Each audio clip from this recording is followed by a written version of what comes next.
तर मुंबई गोवा महामार्गावर पावशी पुलावर तडे गेलेले पाहायला मिळतात। कोट्यवधी रुपये खर्च करून हा महामार्ग बनवण्यात आलाय, मात्र महामार्गाचं दुखणं अद्यापही संपायचं नाव घेत नाहीये। त्यामुळे या पुलावर अवजड वाहनांमुळे रस्त्याला अजूनच तडे जाऊ शकतात आणि हे दृश्यही आपण पाहतोय। आणि या ठिकाणावरून आढावा घेतलाय आमचे प्रतिनिधी गुरुप्रसाद दळवी यांनी। मुंबई गोवा महामार्गाचं दुखणं काय आहे ते अद्याप संपलेलं नाही। मात्र मी ज्या ठिकाणी उभा आहे तो मुंबई गोवा महामार्ग पावशी या ठिकाणी उभा आहे।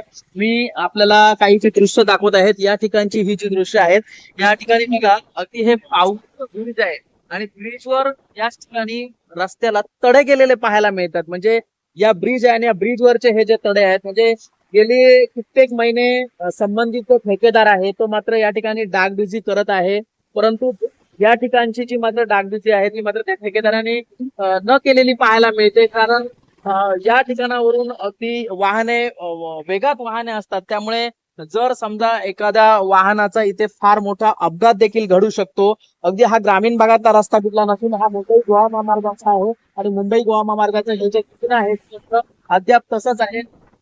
दृश्य दाखवते अगदी पूर्णपणे अगदी त्या ब्रिजवर अवजड जी केल्यानंतर